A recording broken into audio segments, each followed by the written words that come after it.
first off, just about where you sit, that you've got everybody here.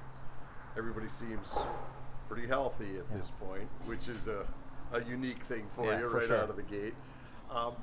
What is your feeling right now when you look at this roster? You know, as you just said, you walk into spring training and everyone has this feeling to some degree. You start 0-0, you start the season all over again.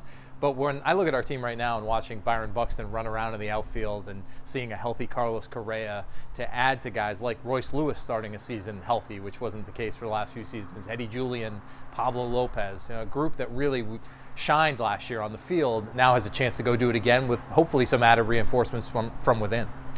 That being said, is this team better than the one that walked off the field at the end of the last year? Oh gosh, it's hard to say, right? I think it's in some ways more experienced. There's a lot of guys that have come back from that experience last year, been in the playoffs now, have tasted what it's like to win, and have tasted what it's like to advance, and then have it stop. And each guy to a man has said, I want to come back there and I don't want to stop. I want to keep going. I want to know what it feels like to get there now. Let's go do it again. And when you look at guys I just mentioned, Royce and Eddie Julian, Joe Ryan, guys that hadn't been there before now have the taste of what Carlos Correa has had a lot in his career. It just motivates these guys to do more. Okay, 1 second here. Yep. Oh yeah.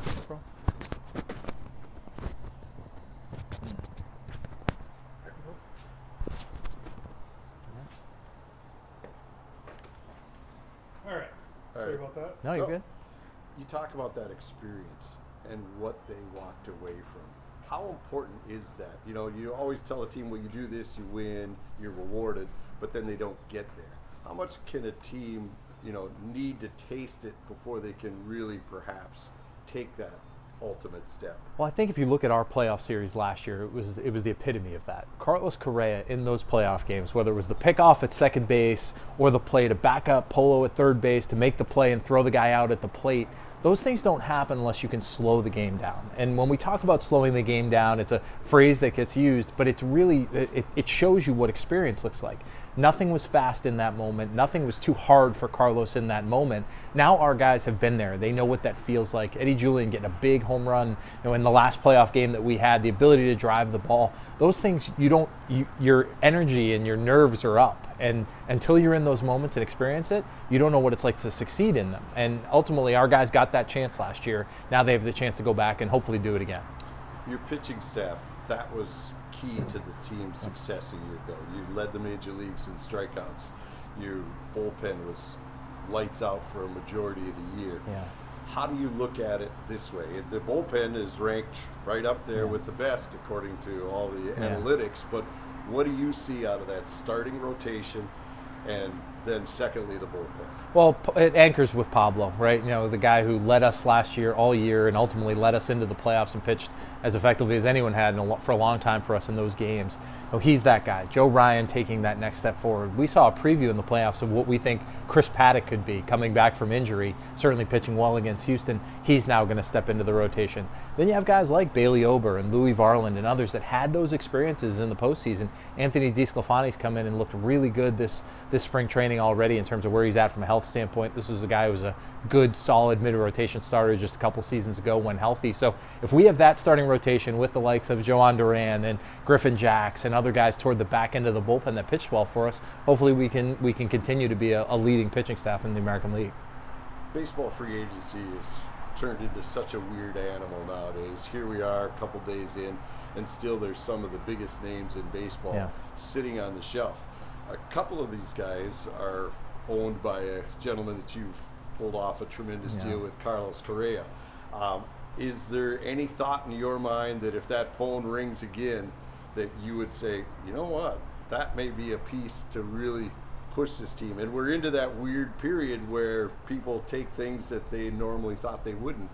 Yeah, I think, every year, one of the things I've gotten used to, and Twins fans have gotten used to, is that late reality to free agency. It happened even for us this cycle.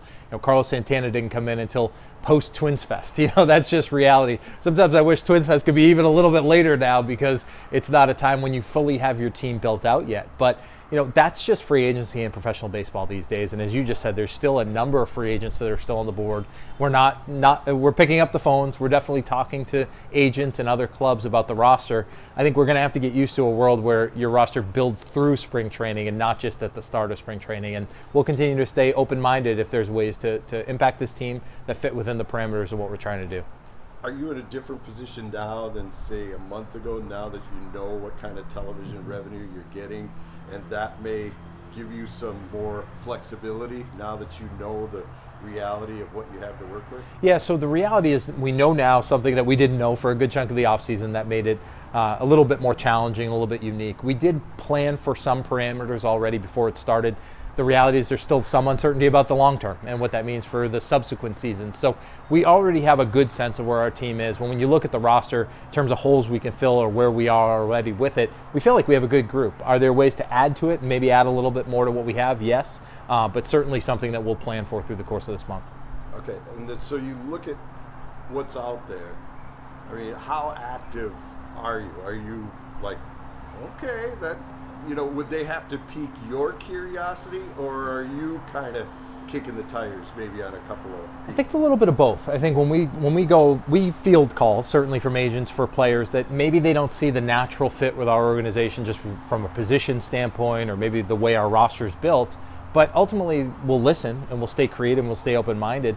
The reality is we're still having different trade conversations. Where might there be a fit with another club? Because as free agents come off the board and go to teams, maybe that changes their needs. So the benefit of doing it now, I suppose if there's one benefit to this lengthened offseason, it's that you get to see your own players. You get to see the health of your team. You get to see where your players are in terms of readiness to be able to contribute to the team. So maybe you learn more that impacts what you do in free agency, but it's a continued dialogue between agents and players and other teams that ultimately lead us to potentially ways to augment the roster. Now you have Byron Buxton. You said he's basically trying to bust down the walls here again, which is nerve-wracking to Twins fans. But last year you had Michael A. Taylor here as an insurance policy.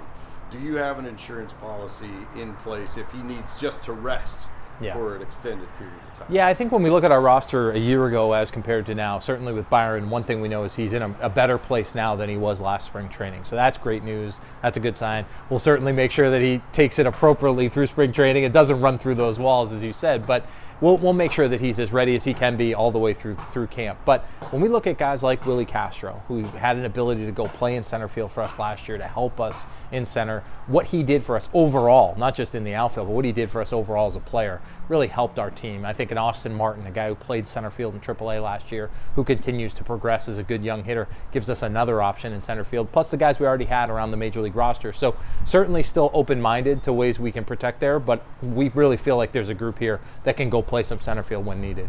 All right, and when you look at this team a year ago, ROKKR came in here and told them he wanted them to be more aggressive. You had the changes of the bases, you had some things, the pitch clock, all these different variables that were thrown in there.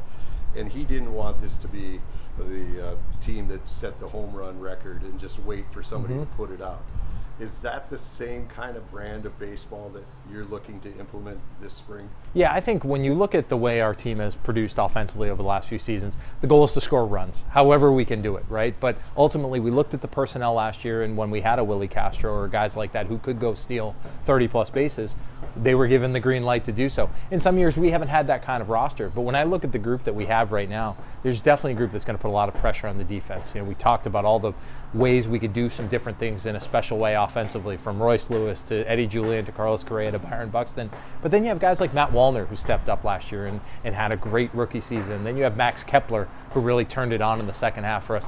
Every one of these guys can do something a little bit different. I think that's what hopefully will make our offense dynamic and ultimately give us the chance to score the most runs. Last thing for you, what's your message to Twins fans? Because there's a lot of people that say, well, you didn't make the big splash like you did before. But these pieces seem to fit together in a way where it almost equals that if they really took a look at it. I'm sure you've sized this up already. Yeah, no doubt. I mean, obviously, Carlos Correa and his acquisition over the last couple of off seasons was significant in the free agent market. And when we look at our roster, obviously he's still a key leader and was a key contributor for us in the playoffs last year. But when you think about Byron Buxton and Royce Lewis and others, you think you have guys that are game-changing type players already on this roster. It's not common every cycle you'll go back and get another one of those during every free agent period. So ultimately, we feel the group is deep, it's strong, it's experienced now, it's had a chance to win and taste some what it feels like to win in the postseason. That's the group you want to build off of. And this core is good. We believe it's going to be good, hopefully for a really long time. And I think Twins fans will really be excited about the group we'll be able to go north with. Awesome. Right. Thanks for having me.